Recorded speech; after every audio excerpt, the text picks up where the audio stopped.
அப்படியே துணுக்கும் குருத்து அப்படியே பழுப்பால அப்படியே கழுண்டு கீழ் விழுந்து அது மாதிரி இப்படி இள வயசு இவங்க எல்லாம் குருத்தோல வயசானவங்க பழுப்போல அதனால திரீதா துபாபரி கலியுகம்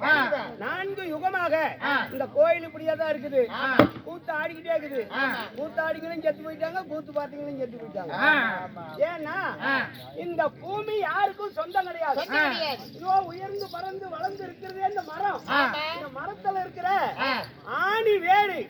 அலைகடலிலே பாமணி வேல் வள்ளி கொண்டு இருக்கும் ஆதி நாராயணன் ஆணி வேறு யாருக்காவது தெரியுமா ஒரு கட்டடம் இருக்குது அந்த கட்டடத்துக்கு அடி கடகால யாருக்காவது தெரியுமா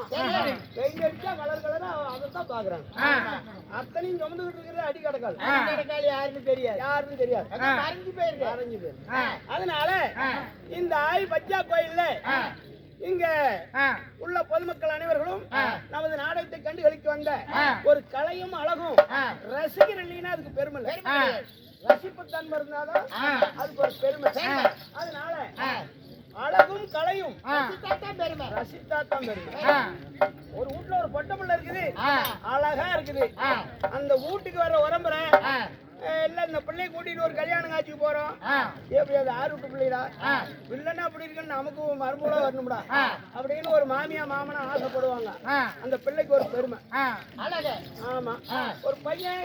ஒழுக்கமா வேலைக்கு போயிட்டு அப்பா அம்மா பேச்ச கேட்டுட்டு வீட்டுல இருக்கிறான் இந்த வீட்டுக்கு நாம ஒரு பொண்ணை கொடுக்கணும்டா அப்படின்னு பிள்ளையை பெற்றவங்க அப்பா அம்மா நினைக்கிறாங்க அதுதான் ஒரு பெருமை இன்று வைத்திருக்கக்கூடிய நாடகம் என்ன என்னும் நாடகத்தில் நான் யார் தெரியுமா